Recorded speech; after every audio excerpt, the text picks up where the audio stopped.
So you don't charm the devil with your rock and roll load. Knows that country music's gonna save your soul. The devil runs his groove in them rhythm and blues. That sound it's gonna get you son in the end. Welcome back to the Speakeasy. I'm Southern Teague. And I'm Greg Benson. And this is our first show in May, which means we have a special date coming up. Isn't that right, Souther? We do have a special date, but it's not till June.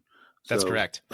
So I don't know what the May part has but to as do we with all we all know how fast April went. Like literally the other day I woke up and I was like, fuck, it's April 30th? What the how? How is this possible that time is both moving extremely quickly, as in you're right, it's May, but also extremely slowly? We just crossed 100 days with this administration. Oh boy, I know. It's like it has to have been 4 years by now, right?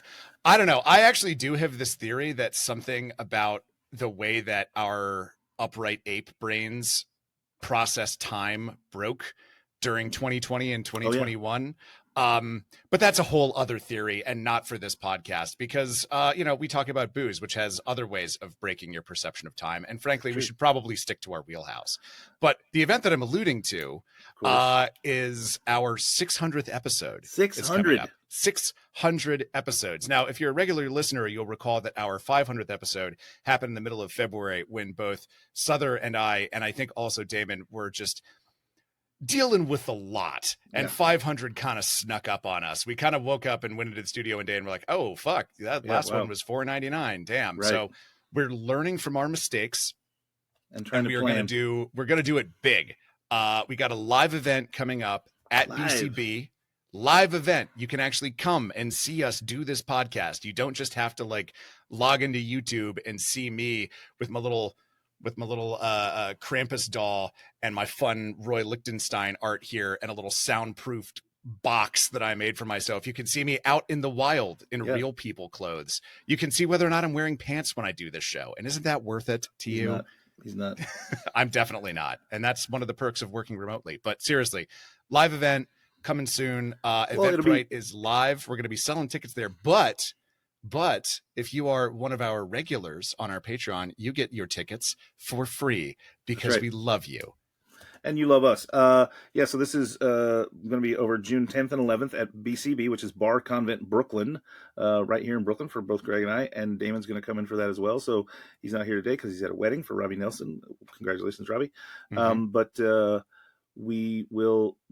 We're going to feature a pretty heavy-hitting celebrity guest is going to be one of our guests. Just a celebrity in the bar world. In fact, not really a celebrity in the bar world, but he's trying to be, a bona fide celebrity. That's what I'm saying. I'm not going to reveal yet. No. We have to do a whole Dance of the Seven Veils and keep it sexy for our listeners. I will say this, though. I'll give you two hints about who it is. One, it's someone who I have very recently publicly roasted on this show. That's right. And two, it's someone who is perhaps uniquely trained to kick my ass if he ever sees me in person. So if you want to see how that combo works out, come to our live event at BCB. Yeah. So that's we'll put the link to the Eventbrite in the show notes, and we'd love to have you grab a ticket and come see it. It's only $2, but we want to make sure that you find some value in the thing. And if we don't put a price tag on it, I feel like you won't show up. Exactly. That's most of a subway ride, guys. Yeah. Like that's like 75% of a Snickers bar. Like you can't just throw that away. Yeah, exactly. But I actually did have to think for a moment. I was like, fuck, what does a Snickers bar cost these days with inflation? I don't know. Possible tariffs. Who knows? But we look forward to seeing you there at BCB June 10th and 11th for live tapings of the Speakeasy, our 600th extravaganza, let's call it. Yes. 600 episodes. And also just to take a moment to say, like, it's a lot. That's pretty fucking cool. Like, that's pretty goddamn cool. And it'll also, I love any chance that I have to see you and Damon in person. As we mentioned, Damon's not here. And that's a shame because speaking of things that Damon likes, Damon very famously likes, well, he likes hats. He likes guitars. We're not talking about those these days, but we are talking about two of his other favorite things, being from the state of Oklahoma and design. That's true. And along those lines, we have the amazing and very wonderfully alliteratively, let me try that again. Get it out there. Alliteratively, that word should be easier to say. For something that pertains to something that makes language easy to use, it should be easier to, I'm going to lodge a formal complaint what the show has done. But joining us in the studio, we have the founder of the original Southside, Meredith Mills-Merritt. Thank you so much for coming on the show. It's great to see you. Yeah. Thank you for having me. I know it's a lot of M's, but it works. So we'll take it. No, it's great. That memorable. was a positive. Yeah, exactly. It really, it's like, it's I don't know, like a Woodrow Wilson, it sticks in the brain. A Clark Kent, Peter Parker, there's a reason all of those superheroes have those alliterative names. Fun fact, Stan Lee actually liked that. That's why it happens so many damn times in the Marvel universe. But we're getting off topic. I want to start by talking about who is this friendly fellow that I'm seeing on your lapel here? Who is that? This is Squeeze. Squeeze is our lemon mascot, very appropriately named. And, I got a rep. As the founder, I feel like I have to bring Squeeze with me wherever I go. So that is who you're seeing right now. Now, did Squeeze come on this shirt, or did you buy a blank shirt and adorn it with Squeeze yourself? I found a LA artist, so I'm based in LA right now, and her name is Lizzie P. You can look her up, and she does these custom hand-painted dinner shirts, and I found her just through Instagram Reels, and I reached out to her, and I was like, I have a crazy idea. I want to make one for my brand. What you don't see is I have like a lemon wheel on the bottom left-hand side, and then on the back, there's another of Squeeze and actually a Southside can. So I will, I'll have to send you guys some pictures, but it's a great shirt. I wear it all the time. It's adorable. Please it's also adorable that the character has the name Squeeze. And, frankly, it's just great design. The can in general, we could talk about that to kick things off. But let's talk about what Southside is, right? Of course, you're making an RTD of the Southside cocktail. So let's talk about the can itself and the design, and then let's get into the liquid inside. Let's do it. So, you know this more than I do. Southside's one of those cocktails where a lot of these legendary bartenders, living or dead, couldn't really agree on exactly how it was made or served, let alone what the origin story was. And so, I felt like that was kind of a blank canvas for me. And it's been effectively disproved by now. But for us, we leaned into the more fun version, which kind of harkened back to that 1920s Chicago Prohibition. North side, south side. South side used the kind of citrus and herbs and sugar to disguise the taste of the literal bathtub gin. And so with my background being in product innovation and brand, when I sat down with my fabulous graphic designer, Eric, I told him that this was kind of a pie in the sky moment. Nothing was too crazy. Nothing was ridiculous. I wanted it to look both nostalgic and like it had been around for forever, but also somehow new to kind of catch people off guard when they saw it on shelf, given that it's such a competitive and saturated area. Wow. And during my day job at the time, my brand code was so boring. It was literally the color gray. And I had seen so many brands play it safe, and I knew I wanted to do the opposite. I was like, let's do the liquid death thing. I don't want anybody to be apathetic about this brand. I want them to feel something, even if it's negative, because forcing that emotion was super important. Hence our fresh FCK tagline. I don't know if I'm allowed to curse on here. Yes, you Please. are. Yes. Fuck yeah. Okay, perfect. Hence our fresh as fuck tagline, which we actually trademarked, by the way, because you can now trademark the F word. But we get quite a bit of feedback on that, as I'm sure you can imagine. And so on top of all of that, we were like, okay, yellow and green makes perfect sense. It's the colors of the ingredients in the drink, but it's also gender neutral. It keeps it super interesting on shelf. It feels, again, kind of like you mentioned, like it's been around for forever. I also, again, kind of coming back to Squeeze, like I knew I wanted some sort of character to kind of act as the carrier of the brand. And so creating this whole immersive Southside world was so important to me. And so on those initial concepts and even the photo shoot and everything, I told people to basically picture like all those kids that you love to hate, like the Saltburn-esque group that's always like so fabulously dressed and barefoot in their parents' massive backyards, enjoying just chic, delicious cocktails. And I think we kind of nailed the brief. So that's that story. Yeah. Well, I love it. And I love that it has this kind of like mid-century modern vibe too. Like he has this jaunty confidence that I feel was disappeared sometime maybe in like the late 60s, early 70s. Right. But yeah, he has this kind of like 1950s, like everything's all right with me look on his face, which I kind of love.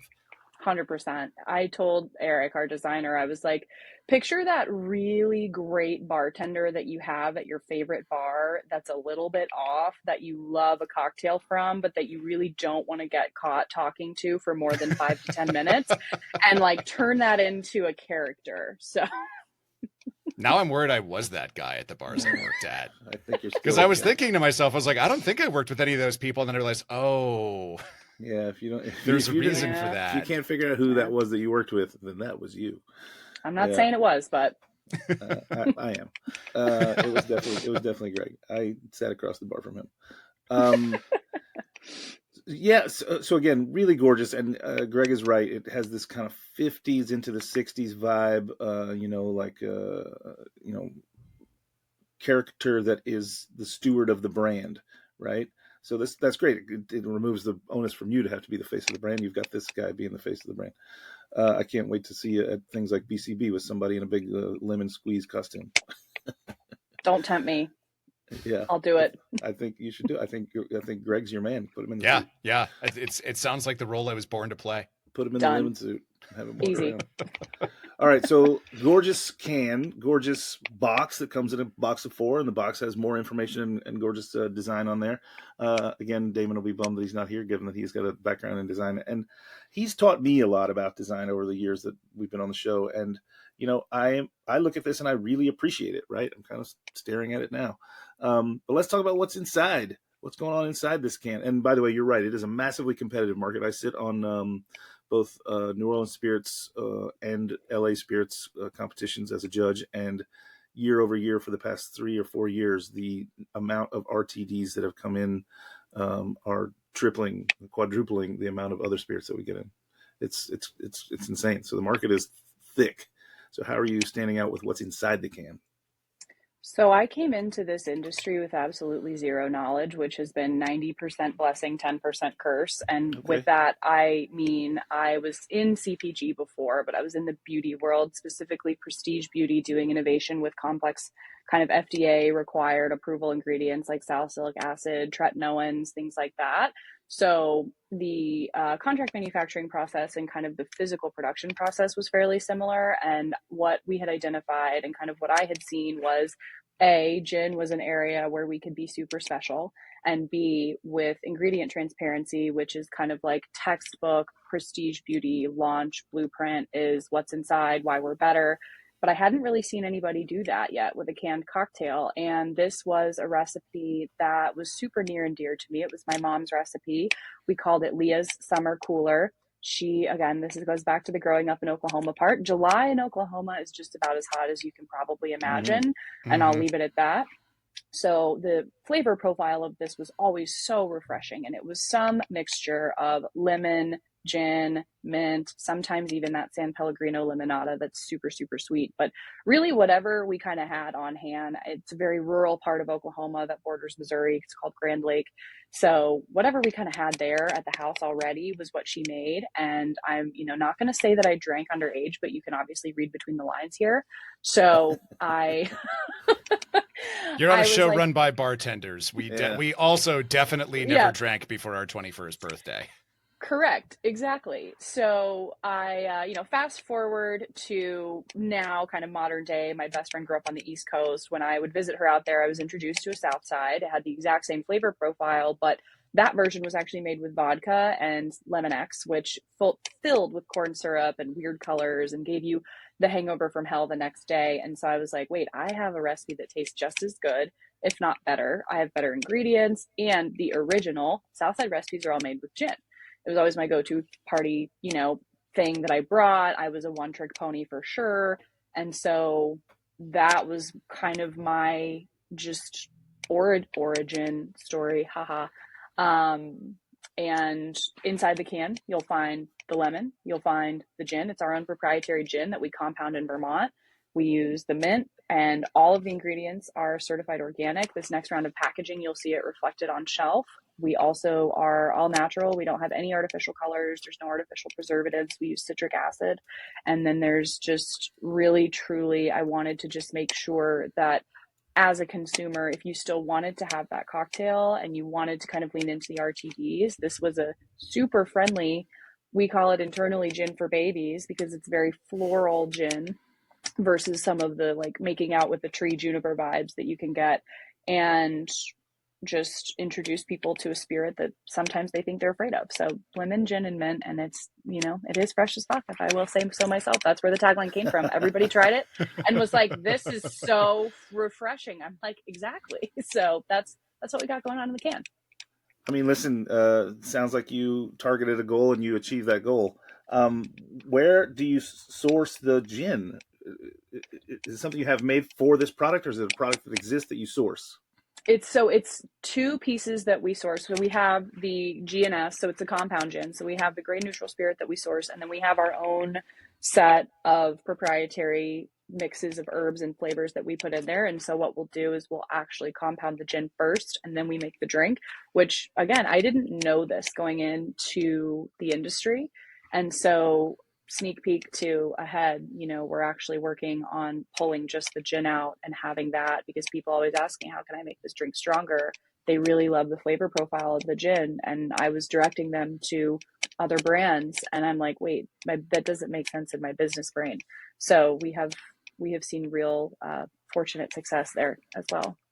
And so the genesis comes from, you know, your mother's recipe and encountering all of these other gin drinks that were let's say charitably subpar. But when this really kind of started rolling downhill and gathering momentum was when you were doing a master's program. And first of all, you said that one of the assignments was to make an RTD. So I'm curious what year this was. Yeah. So this was in 2021. And the professor was super with it and just knew kind of that. So the stipulation for the project was that the RTD had to be wine based, given how RTDs have encroached on wine and the success of wine as a whole. So he wanted to kind of challenge us in that way. But through that process, I was still able to get all of this information on the spirits industry, specifically white spirits, and even more specifically gin. And I came to this with fresh eyes. Like I said, I don't have any experience in beverage alcohol. So to me, I was like, this is so obvious. Like, look at this growth rate, look at the opportunity, look at there. No one has carved out a more premium gin niche. Obviously you have finished long drink, but to me that doesn't feel as premium. Sorry. And so I was like, this is like textbook marketing 101. Identify your group, identify the product, literally like the 4 Ps. So I was like, let's try it. So worked with a flavor house, and, you know, they call themselves the beverage architects. I literally like TikTok style recorded myself making my family drink. I was like, let's commercialize this recipe. And it took 12 months end to end. And so to your point, that class really kicked everything off. But I was like, there's a world where this could be successful just based off of, you know, what I'm seeing. Obviously it tastes good, and that's a huge piece of the puzzle, but it's not everything. One would argue the largest piece. Yeah, what? Yeah, but I don't know, Greg. Like, I think, you know, when you're going to launch a product on a larger scale, you know, like, yes, at my restaurant, at my bar, the first thing has to be it's delicious, right? But when you're reaching out farther, I think that maybe delicious isn't always number one. Like, you want it to be, but like, I think Damon would probably argue packaging, design, eye-catching, like all the things that, you know, at marketing, you know, commercializing the thing, right? If you're going to launch on a grand scale, right? Am I crazy for saying that, Meredith?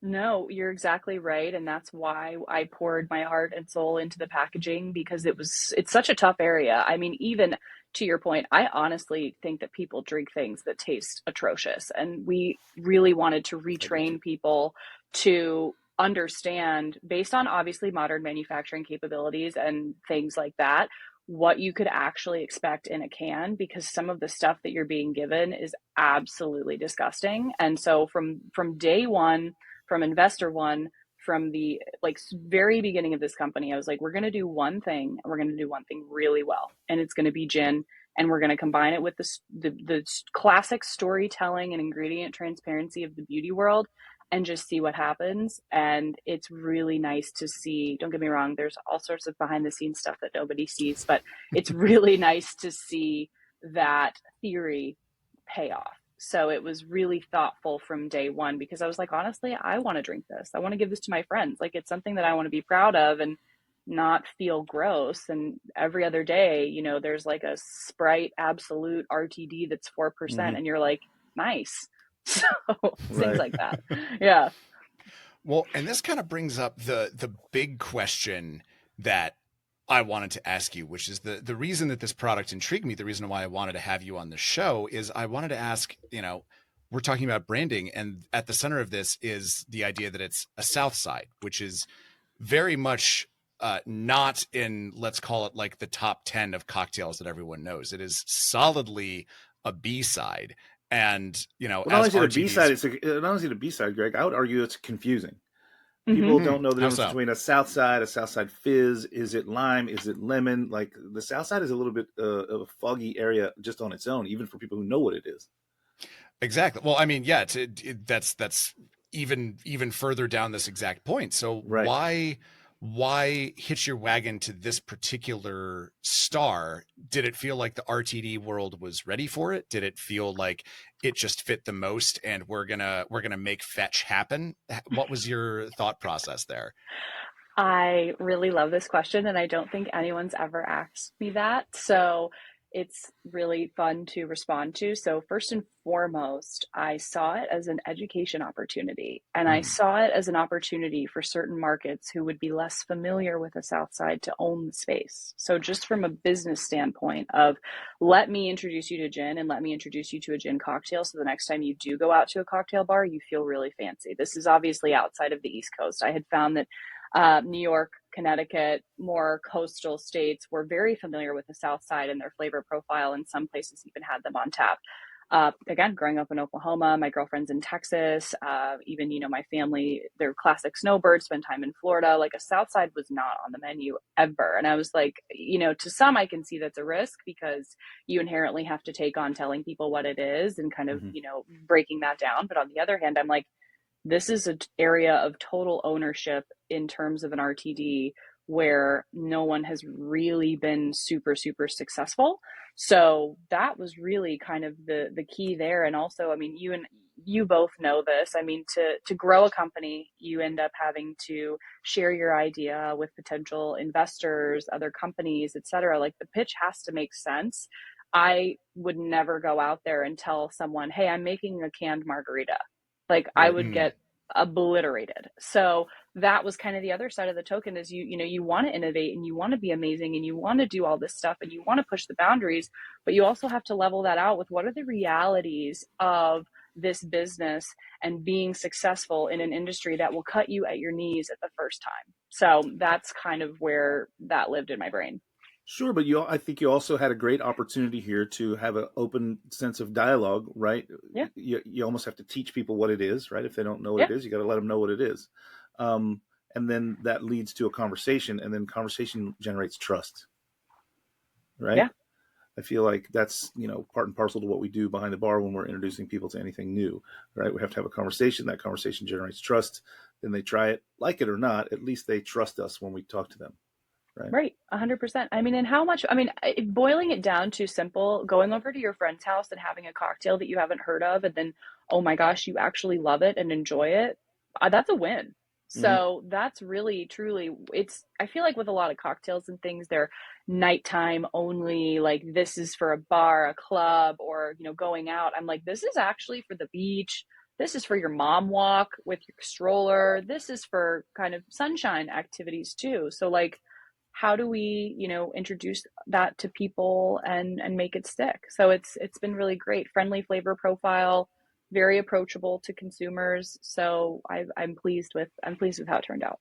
Well, I mean, on that note, it's afternoon here in New York. I hope it's cold. It's cold Cheers. enough. I mean, first of all, I just cracked it open. I can smell it right away. It's got a great burst of aroma coming out of the can. You know, lightly effervesced. Tastes fresh. I get plenty of gin. Citrusy. Yeah, this is delicious. It's not cold. I bet it'd be even better if it was. I mean, it's been down here I'm in my cellar, so it's cellar temperature in here all the time. Okay. Yeah, exactly. Yeah. Like a fine Bordeaux. Yeah. Well, yeah.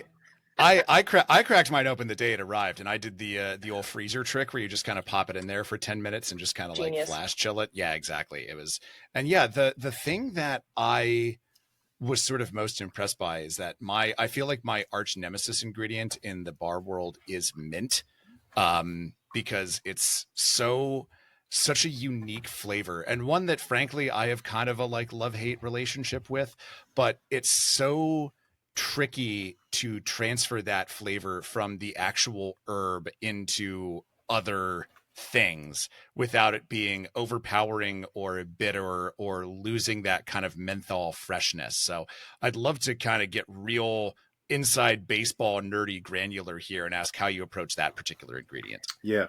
100%. When I got started on this process, everybody told me that mint was actually the most difficult next to blackberry, actually.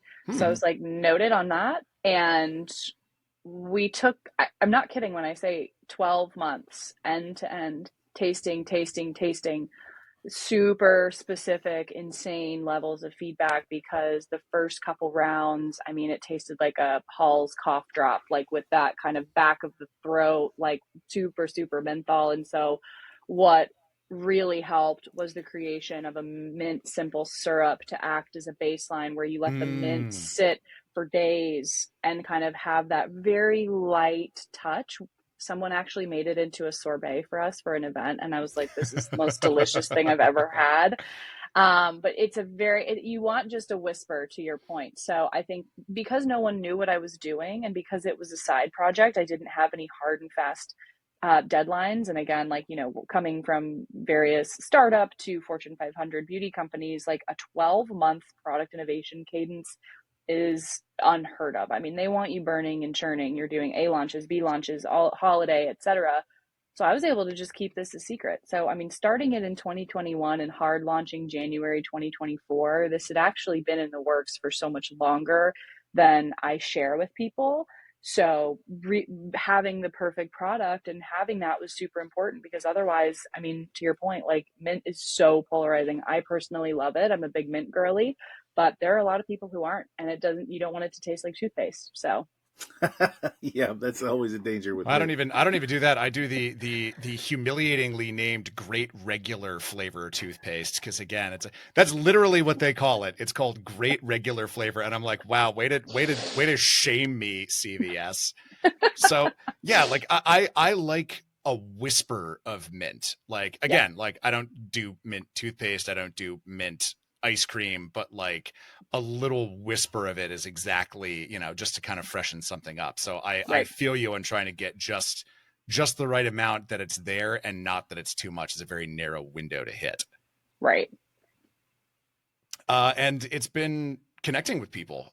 You've had a lot of success. You were partnered with the Florida Panthers, who at the time of recording are up 3-1 on the Tampa Bay Lightning, going for a closeout of round one and an advancement later on tonight. So we wish them the best on your behalf, as are my beloved Washington Capitals, but that's another podcast.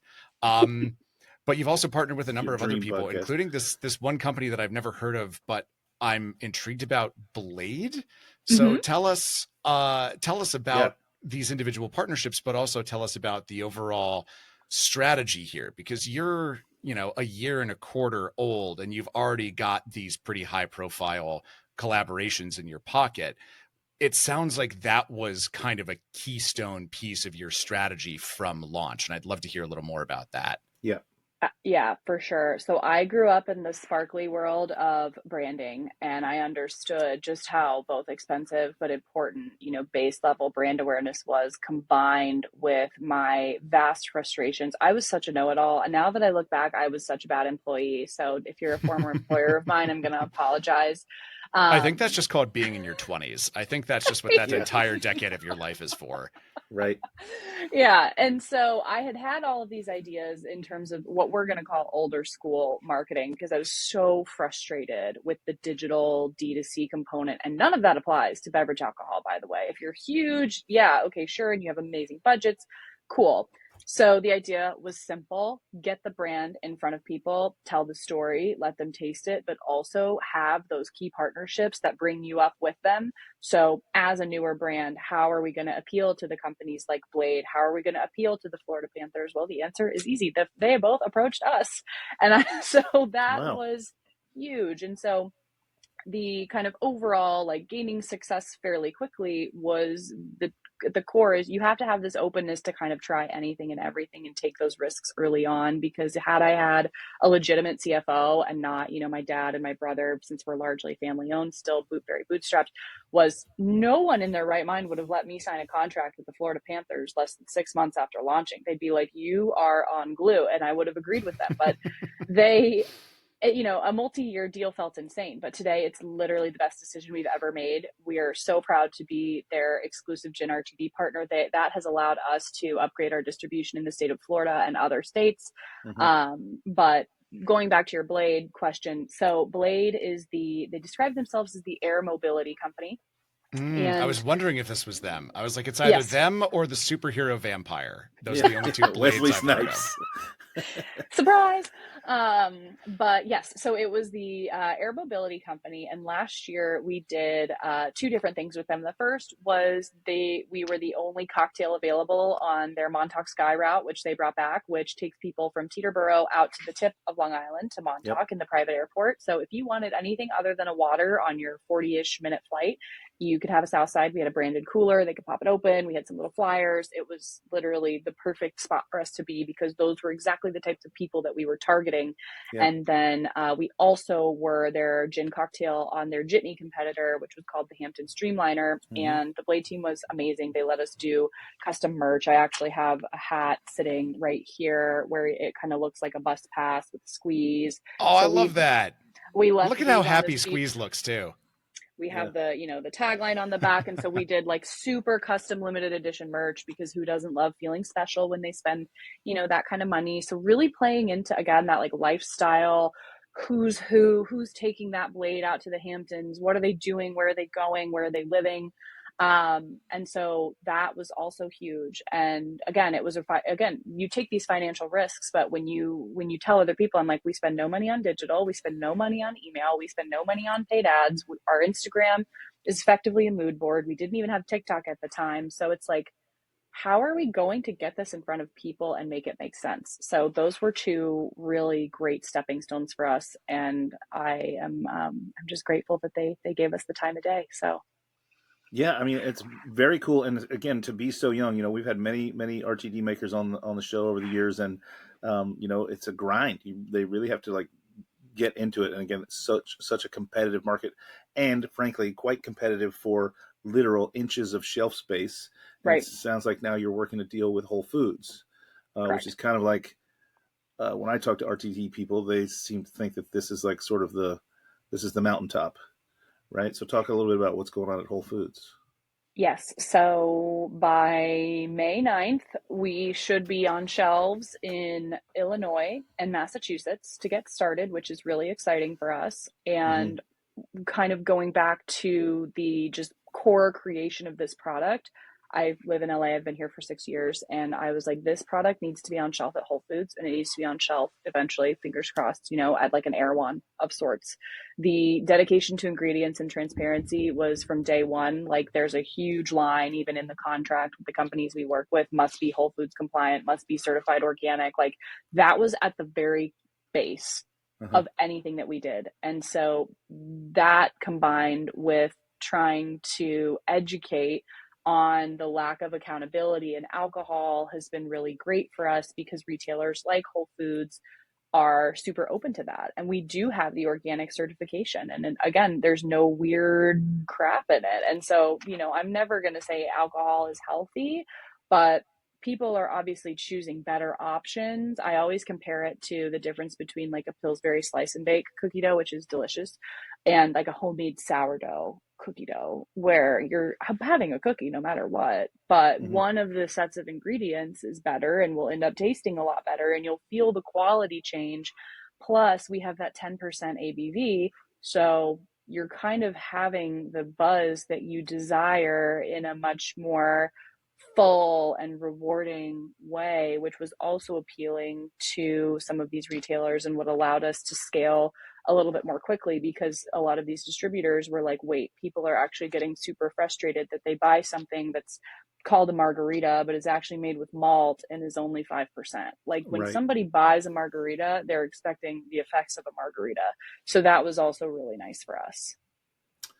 Yeah, a lot of RTDs have gotten in a bit of hot water. Even Anheuser-Busch had their beer. What was it? The Budweiser beer The garita. Limerita. Limerita, Yes. that was what it was called. Yeah. Do you And still they have had- that? I'm waiting to see the check appear in a frame behind you in your little Yeah, I have it here in on my your desk cellar somewhere. here. Yeah. Yeah, it was there was a class action suit or whatever, and I was like, I've definitely had this. I'm gonna get in, and I got like $11 check from them. Love it. Think of all the Limeritas you can buy with that. Well, I don't do they make them anymore. I think they had For to change, obvious reasons. they had to change some labeling if they still do.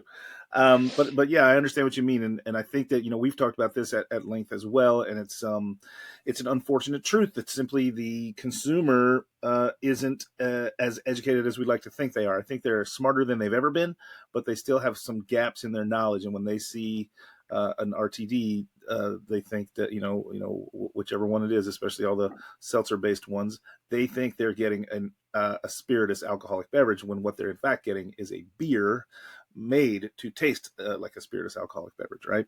So that is not the case with this one, and I think that's proven out by both the taste, which I am enjoying right now, and also the punch. 10% ABV in an RTD is kind of up there, right? Yeah. Why do people drink alcohol? Because if they were looking for other things, there are other things that do that for you, for lack of a less, sophisticated sentence.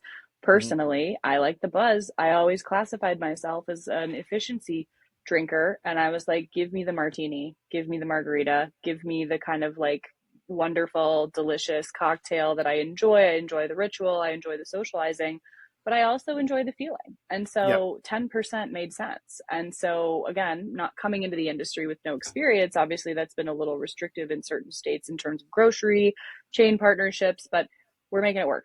So yeah, believe me, we talk about this all the time on the show as well, how each state having its own rules and regulations on how alcohol is consumed and sold. I'm sure you have to do a lot of finagling to get in and out. But you said somewhere in the notes I saw that you're available for mail order to almost every state, right? yes, that's correct. So we're actually in the process of bringing on some new direct-to-consumer partners, which will be even better than our previous. So we are in the smack in the middle of that right now. And we ship to, I believe it's 43 states. And if you can't get us through our own website, we are available on Cask Cartel, which I believe can ship to more of those restricted zip codes is what we'll call them. So I wanted to make sure that, hey, if somebody did fall in love with us and they were either on vacation or had a friend's house, that they could get us, but it's not necessarily the biggest, it's not the biggest play for us. You don't have to call a helicopter to your house, is what you're saying. You can get there Correct. simpler ways. Yeah, you don't have to blade out to Montauk and Just to grab go your south 4-pack side. that way. So it will show up to your door, and that's the nice part about it. So I love it. Well, you've clearly, and I think congratulations are due here, because you've carved 100%. out a really solid foothold for yourself and for Squeeze in what is, in the bar world, a very short amount of time. So good on you for, the good product and the good moves that you've made. Which makes me wonder, what's next? Where does one go now that you're All this innovation and work. What's next? Yeah. Well, as my friend likes to say, life is an apple pie eating contest where the prize is more pie. So what's your next slice going to be? Oh, absolutely. So I'm knee deep in my next pie right now, and that is our innovation piece that we're hoping to introduce probably Q1, Q2 of 2026. That's might be ambitious, might not be. So we have 3 things in the pipeline. 2 of them are RTDs, one of which I kind of alluded to earlier is the gin itself, and we're about where I started the process in November/December of last year. So figuring that it would take me another 12 months to get my, what together, I kind of took that approach. So the first, I think everybody can guess, is we're toying around with the idea of a lighter version. So lighter ABV, lighter on the sugar, That is really more so for regions like Florida to have some help in some of these chain relationships, really Right. leverage that Panthers relationship. So whereas Southside's was kind of much more of a national play, let's build the awareness, let's show people what they can have. These next things are going to be a little more regional to start and concentrated, just to test and learn and continue, because the last thing I want to do is waste valuable resources that could be going to Southside's there. We are always taking kind of that like pull, not push approach. Someone a while ago described it to me as the quote unquote Tito's approach, which, you know, they've obviously been insanely successful. So we're not Done wasting all right time. for themselves. Yeah. Yeah, they just a casual job there. We're not wasting time busting down doors where people don't want us. I'm not aggressively trying to enter markets that haven't heard of us. Like I created, surprise, every email is me. I created a number of different emails, PR, sales, whatever. So after certain segments or articles, the New York Times one specifically that came out in December of last year was really big for us. Just different distributors from larger to independent have crawled into our inbox. It's the opportunities we explore. Sometimes it works out and they're really excited. Sometimes they think we're priced too high or they don't like the tagline. So if a market comes to us, 100% having the conversation, and that's kind of how we'll continue to go, is just let's focus on where we're wanted, basically. Let's be the prettiest girl at the party. And then from there, just, you know, focusing on off premise for the most part. I think that there's a really wonderful world of on premise available for us in certain markets, but those liquor stores, those large chain retailers where it's legal and where it's possible are always our goal. So it's really where I'm focused these days. I love that. And you've also you've made me feel seen, I think, as the kids say, because when you are getting a consumer product like this off the ground and you are pretty much a one person band, there is always that fun moment where you're typing out an email to someone and you write, "I will," and then you think and you go back and you delete and then you write, "Our team will get back to you soon." Yeah. Let me pass this by the guys over in Building 3, and we'll see what happens. Yeah. Exactly. So it's also a little bit of a protective mechanism because, you know, I'm effectively a nobody, and I created this cocktail to share with people. So Squeeze, I mean, you said it earlier, kind of acts as a steward of the brand on my behalf. And so I think whether we like it or not, whether we want it to be this way or not, consumers can sometimes also correlate a personal brand with a person. And so that's the last thing I wanted. So having kind of that mystique and the peek behind the curtain, like Wizard of Oz style, always is great because I want to bring, you know, my family's recipe and the personality to it. But I also want people to come to their own conclusions and have other separate reasons to try it. So that's also kind of been the protective mechanism that we use there, which has also been successful because there's nothing more annoying from, you know, nobody to celebrity than, you know, making yourself the face of the brand and, you know, it's just, I don't have to go into it more. You guys get it. So yeah. Yes. Yeah. This has been a weirdly like impromptu superhero heavy episode, but he's almost kind of like your superhero alter ego, you know? Absolutely. Yeah. No, I love the superhero comparison because it's totally true. You've got Squeeze championing the brand, and I'll know I'll have made it when I see someone with a Squeeze tattoo. So that's what I'm waiting for. Honestly, that's when you feel, you know, my bar, there's a lot of people who have Amori Margot tattoos, and like it's humbling as fuck. I bet. So that's what I'm waiting for. So for those of you who are watching this is what you can do, and you'll make me a very happy woman. So okay, so Southside gin cocktail in a can is available through mail order to most states. Where is it on shelves already? Or not where, but how many states are? What's the ease of just finding this if I go to the store? So we are still with a select number of retailers, but we are opening new states pretty much every week. So we are currently available in Oklahoma, Texas, South Carolina, Florida, Tennessee, New Jersey, New York, Connecticut, as well as Massachusetts and Illinois. So if you hop on our website, we've got a lovely map that will show you exactly where you can find us. I pretty much update it every chance I get. And if it's not near you, to your point, you can ship it. And we also have some super fun merch for the summer, so you can deck yourself out. I love it. And if people wanted to get some tattoo inspo, do you have an Instagram out there that people can follow? We do. It's at Drink Southsides. So that's our Instagram, that's our TikTok, that's where you'll find us. Amazing. Well, Meredith, thank you so much for coming on the show. It's been great having you on here and learning about the Southside and getting a lot of business tips that I'm not going to say steal. I might say borrow for my own brand that I'm building out here. Perfect. Well, you always know where to find me. Thank you for having me. It was amazing. Of course. And Greg said he already drank all of his. I'm halfway through this one. It's delightful. It's, I don't think I'm the biggest proponent of RTDs. I do know that everything has its seat in the pantheon, and it deserves a place. This could easily be a grabbable thing in my fridge, though, I think. I also want to note it for the record, I didn't drink all of them myself in one sitting. It was I had help. And I will also say I was joined by two. I am a gin girly. I was joined by two people who were not gin girlies, but they were like, "Oh yeah, I could get used to this actually. This is pretty nice." Yeah. There you go. And, I always tell people, because it's summer, my favorite way to do it, because we have cane sugar inside, is mix it with your black tea as a play on an Arnold Palmer. Yeah. And it's delicious. And then around the holidays, I didn't intend for it to be such a good mixer, but here we are. Mix it with a little Prosecco or champagne and have a play off of a 75. Kir Royale. It's delish. It's sweet, but delish. So you can take that next time for your other gin girlies and the gin guys and gin whoever wants to drink gin, because we love gin. Gin is in. Yes, we do. Gin is in to win. Let the games be gin. Yes.